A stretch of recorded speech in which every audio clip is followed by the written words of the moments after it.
What's up, guys? As I'm cleaning up, I'm also getting my seed trays ready, so they're all set for me when I'm ready to start planting, which is going to be pretty soon. Actually, kind of threw me off guard. I really wasn't planning on getting started until April, because usually up here anyway, it can get down into the freezing temperatures up here all the way up into late May, and that's not good for plants once they're already started. It could stunt them, it damages them, and then you end up having to restart, and it's already late in the season. That's kind of what happened to me last year. So I know it's a little early, but if I could generally, keep these all watered, moist, and ready to go, there's no reason why I really can't get started. You're probably asking, well, why didn't you start them indoors and just leave them indoors and do all that? I've done all that, guys. It doesn't work for everybody, doing indoor starts and then bringing everything out. Unless you're willing to set up lights and everything like that. If you're not willing to go to that extent, it's really not worth it. So, for me personally, it doesn't really work that well. Plus, you still have to harden them off. See, in my greenhouse, I don't have to harden nothing off once they start within these little seed trays. That's it. What you see here is what's going to happen. It just goes from here to the garden, or the pots, or whatever I'm going to do. So, it's not worth it for me, especially when you're doing this many seed trays. So, I'm probably going to be I probably got something like, 500 seed trays that'll be ready, and I'll probably have to do another run of seed trays. Probably. I'm going to try to do a lot of direct planting, like direct sow into the garden. So a lot of things will be direct sowed, but I do want to get a lot of the plants that I'm going to grow started now and growing so they're big enough because of the wood chip problem. And I'm going to do a video about the wood chips once it gets a little warmer and I can move the chips around and show you some of the problems I'm having with the wood chips. And it's good, but there's some things you need to know about it. And so you really kind of need bigger plants already established. You got to be able to dig a hole, get your dirt in underneath the wood chips. It's a long story. So we're not going to do what we did last year, and we're going to pretty much we'll use the wood chips, but we're going to do things a little differently. So I need to get these plants started and growing now. Within the next month, they got to get started. Probably start my planting, probably March. It's going to look like sometime March 1st. I want to get started now, but I know it's still a little early because we still could get a freeze come in, and it's not going to damage nothing. It won't damage the seeds. They're in the greenhouse. They'll probably be okay.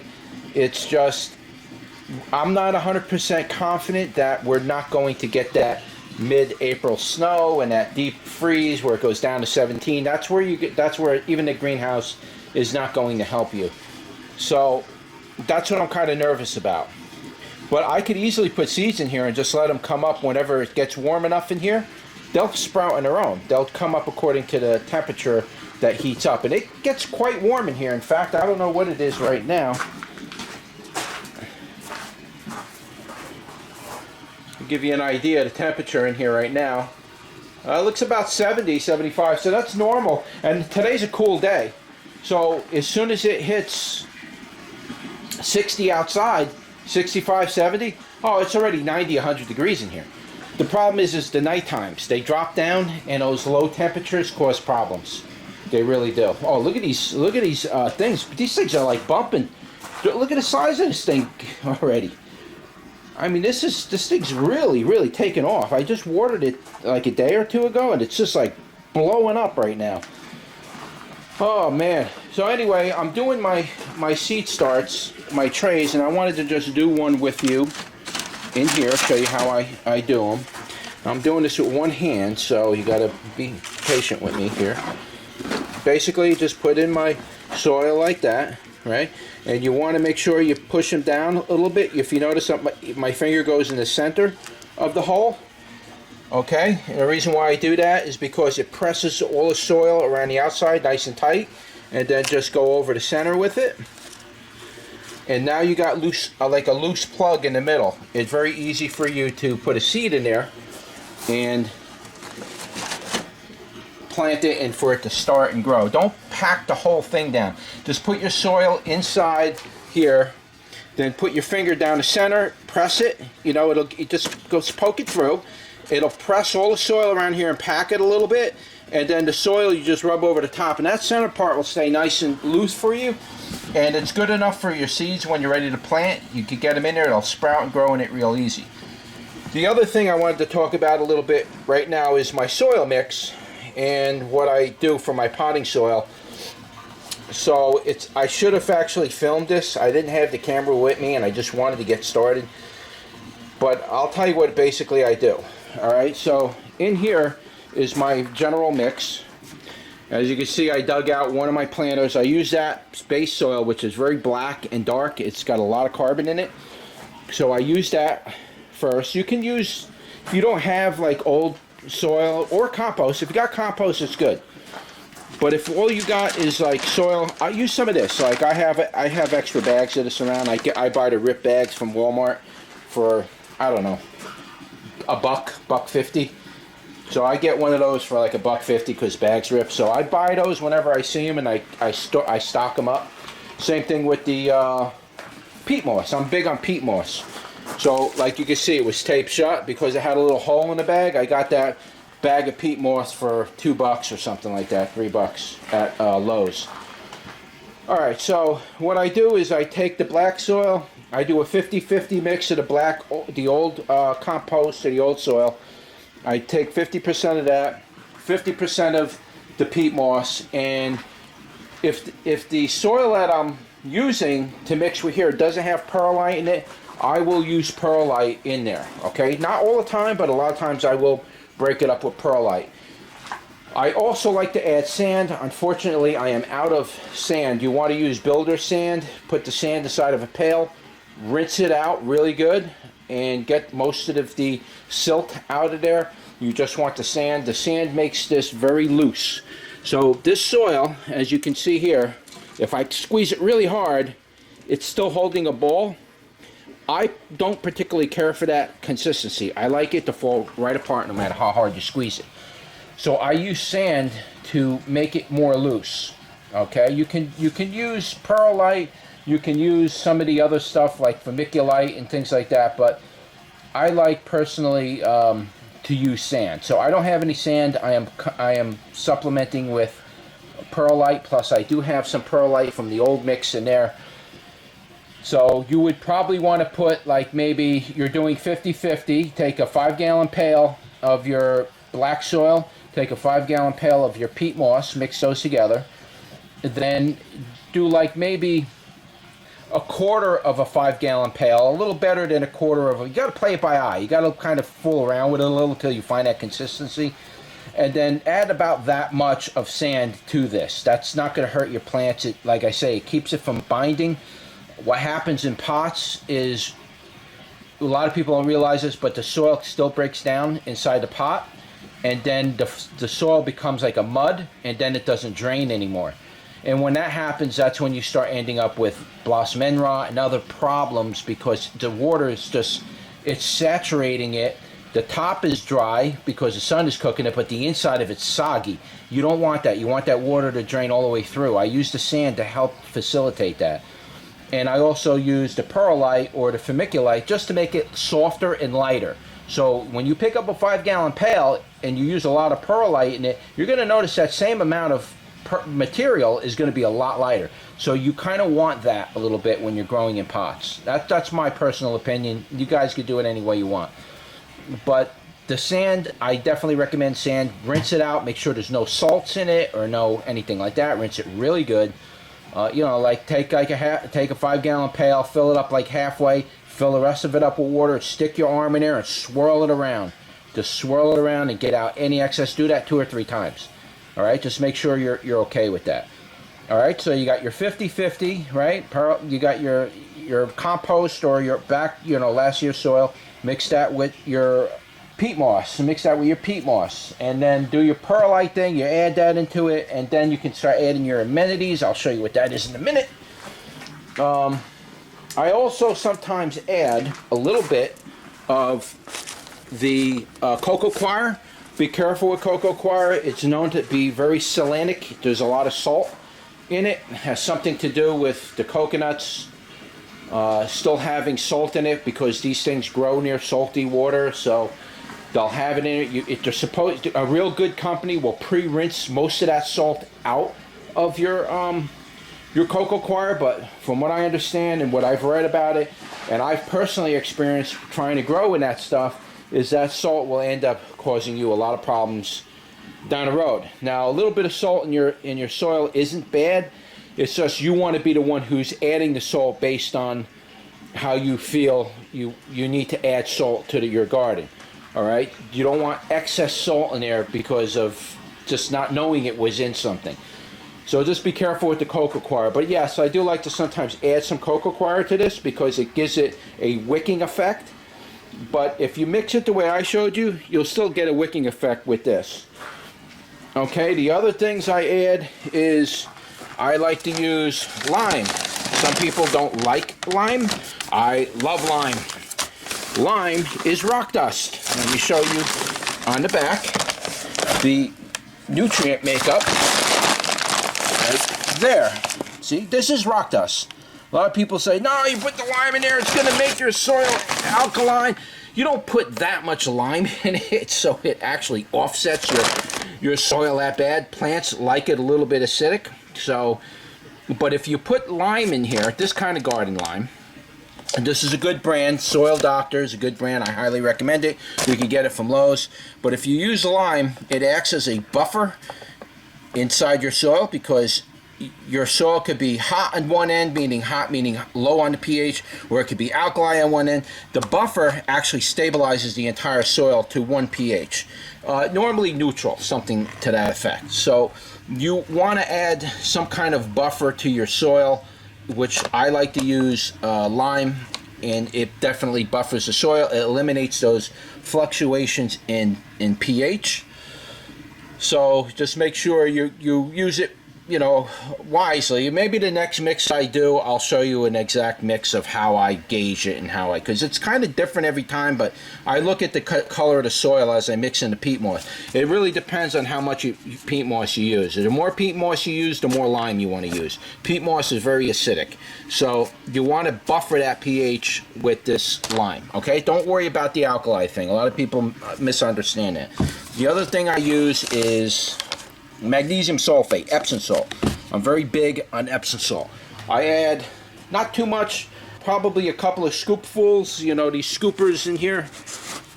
Can't open it, of course. To one of those wheelbarrows, which is usually pretty much full when I mix.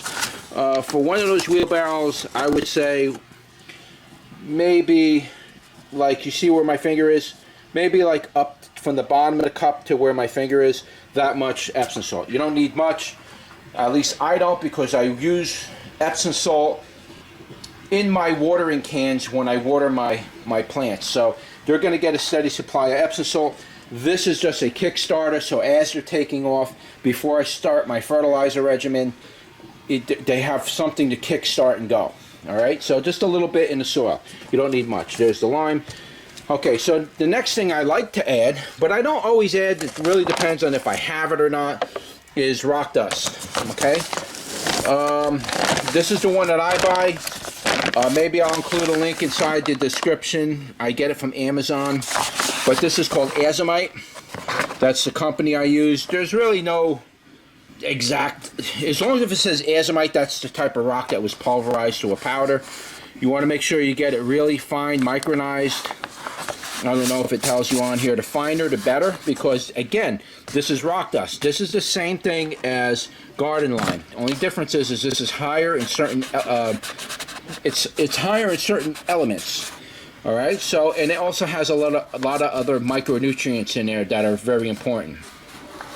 But just keep in mind, it's the same as your pulverized lime that you're adding to the soil. They're both almost identical. This one might be a little bit more alkali, but in general, they're both going to do the same thing. They're going to buffer the pH. The pH is basically, it's going to fizzle that stuff up, very similar to the way baking soda would be fizzled with vinegar. So it'll kind of do that, but you're not going to see that. But it's going to be burned up in and use inside your pots, and that's what you want. That's the effect you want to get.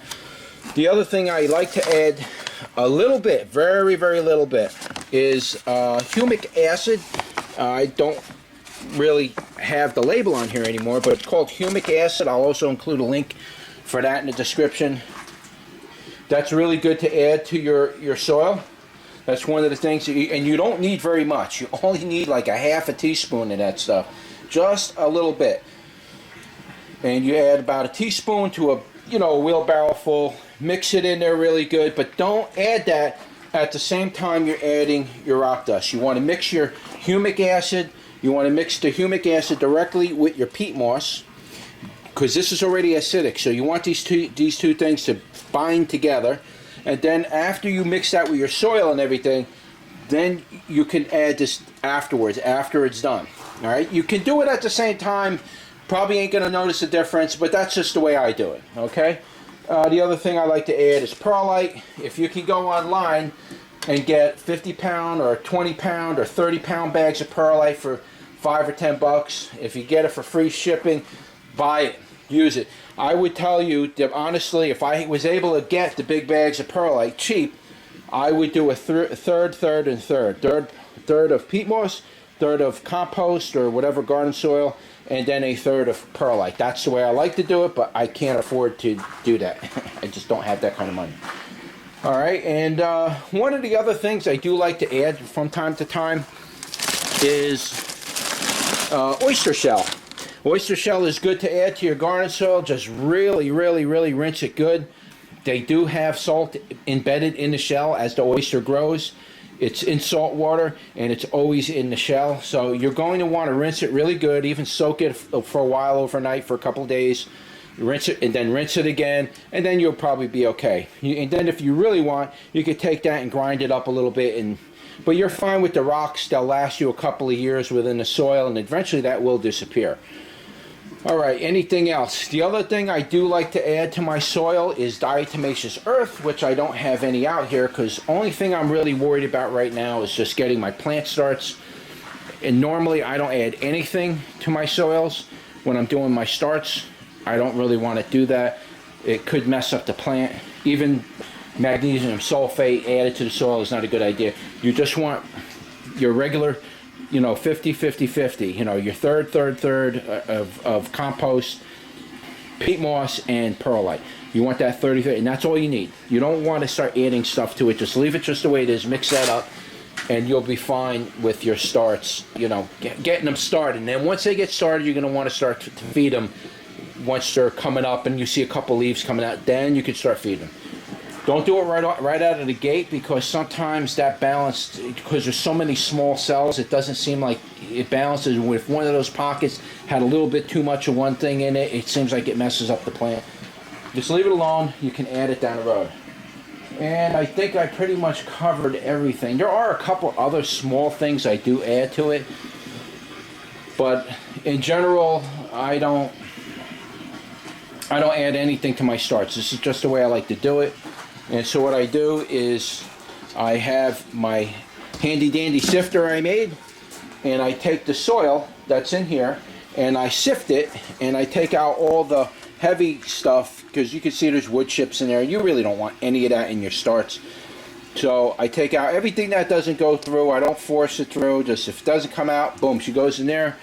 And then I got this nice fluffy, real good. It does compress a little. Again, I didn't add sand to it, and I really do like to add sand even to my my plant start material, but I don't have sand, and I'm not running out right now to buy sand, so it's going to have to do.